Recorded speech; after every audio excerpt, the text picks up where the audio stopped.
Hola, ¿qué tal? Un gusto poder compartir con ustedes una nueva propuesta de capacitación de la Fundación Claves.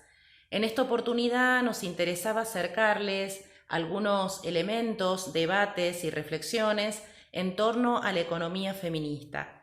¿Qué es la economía feminista? ¿Cómo construir una economía feminista? Pero también algunas otras reflexiones relacionadas con el uso del tiempo de las mujeres y su aporte justamente a la economía, y también el desafío de construir indicadores de género, indicadores y datos y estadísticas con perspectiva de género.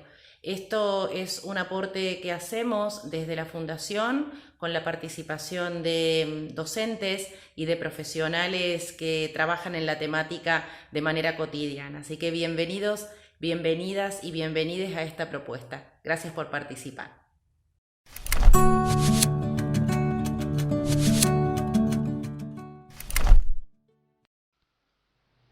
Bueno, bienvenidos a todas, todos y todes.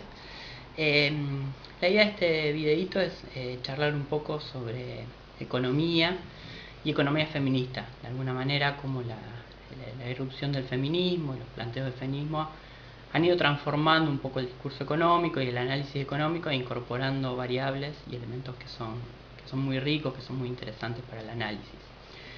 Entonces, partiendo de una idea de qué es la economía, digamos, primera idea que uno tiene de la economía, obviamente está muy asociado a los números, al dinero, a una ciencia que pareciera investigar, digamos, o trabajar solo con lo que pasa por el dinero, por el mercado, ¿sí? Entonces nosotros vamos a trabajar con una definición de economía que tiene que ver con qué es una ciencia social, digamos, muchas veces de la economía ortodoxa, la economía neoliberal también se reconoce como una ciencia social, pero bajo la idea de que no se puede experimentar. Y justamente ahí no radica lo social de la economía, sino que radica en el hecho de que trabaja justamente con relaciones sociales, es decir, se va a tratar de explicar cómo las distintas sociedades, en los distintos momentos, en los distintos espacios, han resuelto, digamos, sus dinámicas económicas. Entonces va a trabajar en esas relaciones sociales en términos de ver qué pasa con esas relaciones sociales de producción y de distribución, es decir, atrás de la economía hay un proceso de producción y de distribución de bienes y servicios, y aparecen las relaciones de poder, es decir, no necesariamente aquellos que producen los bienes son aquellos que se quedan con los bienes, y de alguna manera los que están organizando cómo se organiza ese proceso productivo y ese proceso distributivo va a estar reflejando esto, las relaciones de poder. Entonces, en este sentido, digamos, es una mirada más de economía política, es decir, todo el tiempo las relaciones económicas van a estar atravesadas por relaciones de poder, por relaciones jerárquicas y relaciones desiguales. Y bueno, ahí la economía feminista tiene mucho para aportar porque justamente trata de visibilizar esas relaciones de poder, esas relaciones de opresión para lograr transformarlas. En ese sentido, digamos, hablábamos de que la economía tiene que ver con producir y distribuir bienes y servicios, pero para producirlos hay dos elementos que están invisibilizados, pero que son fundamentales. Lo primero es, se necesitan materiales y energía, es decir, este mismo video se está grabando gracias a que hay una cámara que necesitó materiales, que necesitó energía para ser construida, e incluso energía para, digamos, funcionar, para retransmitir, para enviar los datos vía internet, etcétera, etcétera. Es decir, pensar los procesos económicos sin una base material es imposible, ¿sí? Y eso la economía ortodoxa lo ha invisibilizado a través del tiempo.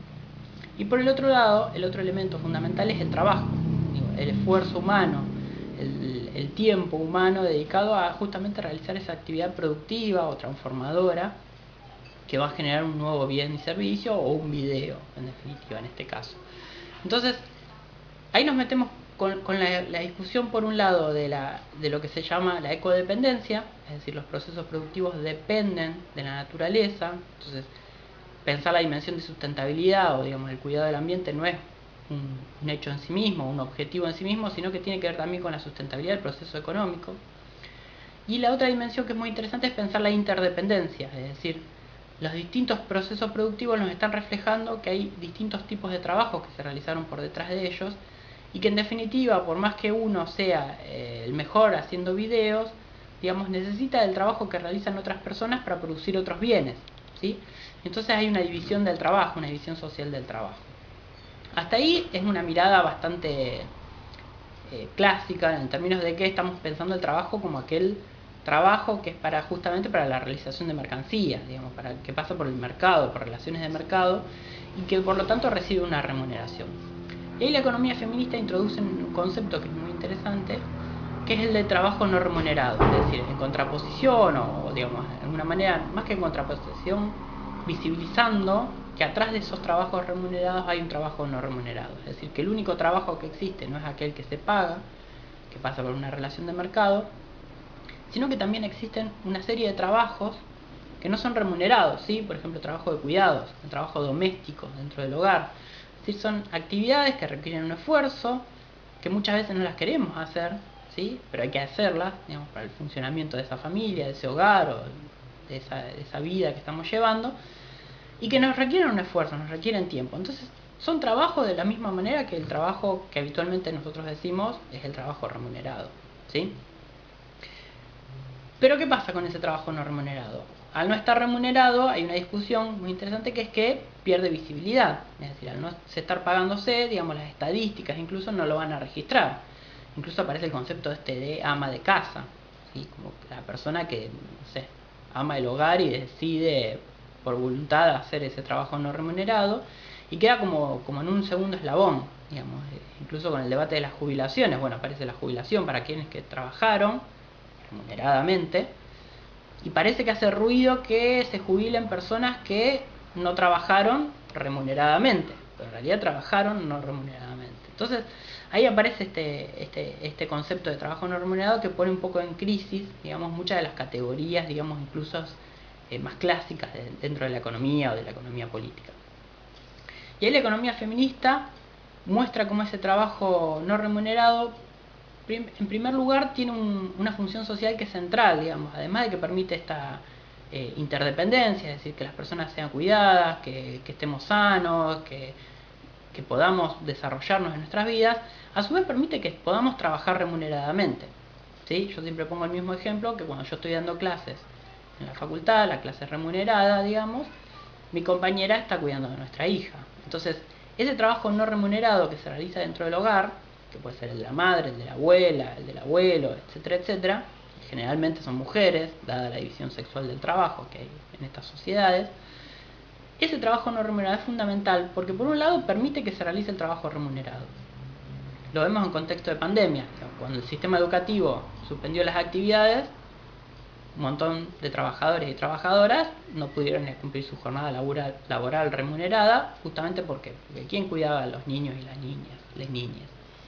Entonces ahí hay una primera dimensión de que el trabajo no remunerado justamente permite el trabajo remunerado, y además hay una segunda dimensión, de que ese trabajo no remunerado justamente es el que forma, el que moldea, de alguna manera instruye, incorpora determinados valores, prácticas sociales y culturales que permiten realizar el trabajo remunerado posterior. Es decir, el paso por la universidad justamente tuvo que ver muchas veces con eso, una trayectoria educativa, con una trayectoria de cuidado, una trayectoria de capital cultural dentro del hogar, una serie de elementos que tienen que ver con el trabajo no remunerado que se realiza dentro del hogar y que permite justamente que atravesemos distintas instancias de capacitación o de formación. Entonces, de alguna manera, el proceso, digamos, lo que planteaba el mismo marxismo desde un principio, digamos, que el proceso productivo implica una transferencia de excedente, de plusvalía, del capital, digamos, que recibe el capital por parte de los trabajadores y las trabajadoras. En realidad lo que plantea la economía feminista es que también hay otro subsidio, que es no solo aquel trabajo remunerado que no se paga, sino aquel trabajo no remunerado que se realiza dentro de los hogares y que permite justamente la realización de ese trabajo remunerado, que en parte no es pagado por el capital, y ahí viene el origen de la plusvalía. Entonces ahí se abre uno de los debates más interesantes, que es, bueno, estamos frente a un trabajo, el trabajo no remunerado. ¿Por qué no se lo paga? De alguna manera siempre aparece la idea de que no es trabajo, pero ya estamos viendo de que es trabajo, y que incluso lo que se llama habitualmente trabajo remunerado no podría ser posible sin ese trabajo no remunerado. Muchas veces se dice porque no es productivo, pero en realidad, ¿cómo podemos producir bienes y servicios si justamente no podemos reproducirnos a nosotros mismos, si no podemos generar las condiciones de vida, el desarrollo de las personas que permitan ese proceso productivo? Entonces claramente no se lo paga para invisibilizarlo. Es decir, para dejarlo en un segundo plano, para que no entre en la discusión, que no tenga derechos, que no tenga atribuciones, que no tenga características específicas que por ahí ha logrado conquistar el trabajo remunerado, exento de luchas y muchísimas movilizaciones obreras, pero algunos derechos ha conquistado, y ese trabajo no remunerado, al no estar justamente remunerado, está invisibilizado y no puede discutir derechos en el mismo plano. Digo, tenemos Ministerio de Trabajo, por suerte ahora tenemos Ministerio de Trabajo, pero el Ministerio de Trabajo se ocupa de los trabajadores y las trabajadoras remunerados. Todo lo que pasa dentro del hogar no queda muy claro en qué esfera pública está. Y ahí aparece el debate de si hay que pagarlo entonces, si la solución a este problema o a esta realidad de que tenemos una cantidad grande de trabajo no remunerado, como muestran las encuestas de uso del tiempo, si hay que pagarlo. Y ahí, digamos, hay uno de los debates más interesantes dentro de la economía feminista, que es este, digamos, porque pagarlo, por un lado, implicaría una redistribución del ingreso, es decir, aquellas personas, en general mujeres, muchas de ingresos bajos, estarían obteniendo una fuente de ingreso. Pero por el otro lado, aparece una problemática que sería la mercantilización, porque digamos, ya el trabajo pasaría a ser, el trabajo no remunerado pasaría a ser un trabajo reglamentado, por el cual te pagan, que hay que realizarlo quieras o no, porque si no se cae la fuente de ingresos. Entonces el ala más crítica de la economía feminista lo que plantea justamente es que este trabajo no remunerado hay que visibilizarlo, hay que ponerlo en discusión, pero no hay que mercantilizarlo. Es decir, la solución no es remunerarlo, digamos, sino que es pensar cómo redistribuirlo, cómo organizar socialmente el cuidado y cómo generar, digamos, dinámicas sociales que sean más justas, más igualitarias. Y en este sentido, uno de los grandes desafíos desde la economía del cuidado, desde la economía feminista, es pensar justamente estos sistemas de cuidado con una lógica más pública, es decir, que el trabajo no remunerado o el trabajo de cuidado sea redistribuido socialmente. Y aparece uno de los debates que es el financiamiento de ese sistema de cuidado.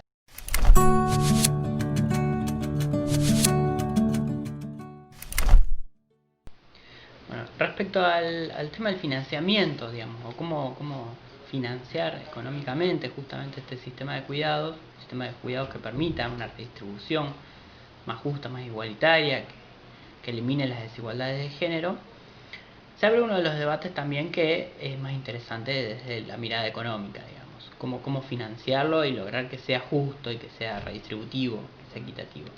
En ese sentido, digamos, uno de los riesgos que se corre es pensar la lógica de porque es un sistema público, se financia con recursos públicos y nada más. Entonces ahí vamos a entrar en una contradicción, porque muy probablemente aquellas personas que consuman bienes, que paguen el IVA, ¿sí? Pensemos en la gente más pobre, que paga el IVA cuando compra bienes y servicios, puede terminar financiando el sistema de cuidado de aquellas personas que pertenecen a los deciles de ingreso más altos. Es decir, podríamos terminar generando un sistema de cuidados que redistribuya ese cuidado, pero de una manera, en términos de financiamiento, regresiva. Es decir, que aquellos que tienen menores niveles de ingreso terminen financiando justamente en mayor parte ese sistema de cuidados.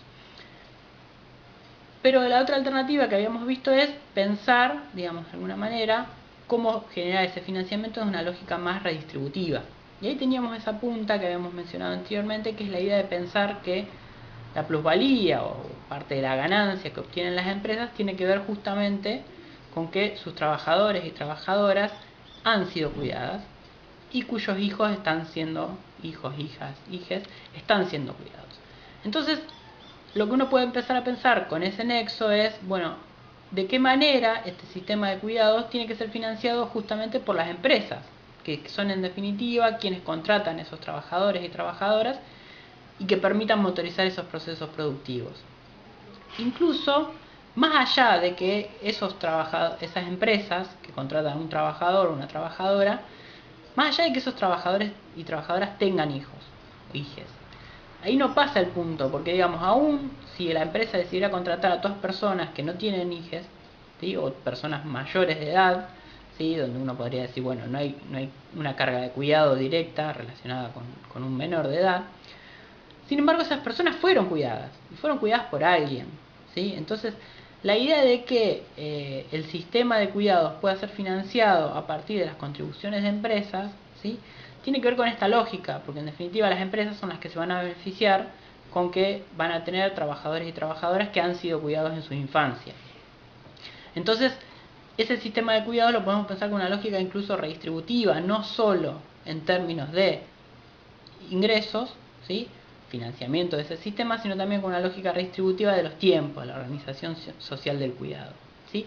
Y también lo que se está viendo en estos contextos de pandemia, ver la centralidad que tiene ese sistema de cuidados. Digo, no estamos hablando de un complemento, de una política social o algo que podría ayudar o mejorar la inserción laboral, por ejemplo, de las mujeres, la presencia de un sistema de cuidado público y de calidad, sino que también le permite a las empresas levantar su productividad, tener mayores rendimientos y poder incluso expandirse. Entonces, ahí hay un debate muy interesante de cómo pensar, cómo diseñar ese sistema de cuidado, y también algo que plantea la economía feminista, no solo desde la lógica del cuidado de los menores, de los y las menores, sino también de los adultos y adultas mayores, ¿sí? Es decir, una lógica de cuidado en todo el proceso, en toda la vida, ¿sí? No solo en las edades más pequeñas, sino también en las edades más grandes, incluso en la enfermedad. Digo, los sistemas, digamos, la legislación, incluso la legislación laboral es bastante floja en términos de cuando una persona tiene problemas de salud, ¿sí? Ahí aparece, digamos, sí, a lo sumo puede llegar a haber una licencia, pero ¿quién cuida a esa persona?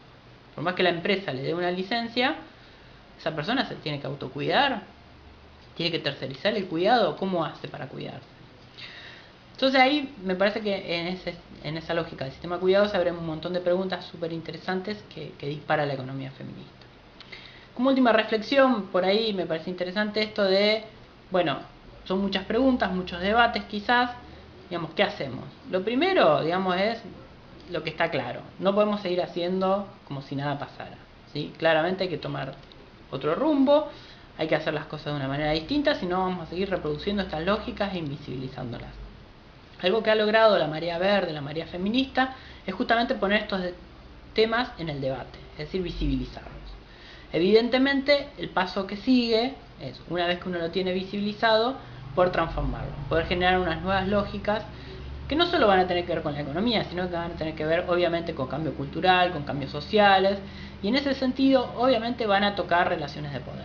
Y esas relaciones de poder se van a poner en crisis, como se están poniendo en crisis, y me parece que algo, digamos, lo más interesante de la economía feminista es justamente que pone en crisis esas relaciones de poder, que las visibiliza. Digo, no hay mayor poder que aquel que está invisibilizado, ¿sí?, que ni siquiera sabemos que es un poder.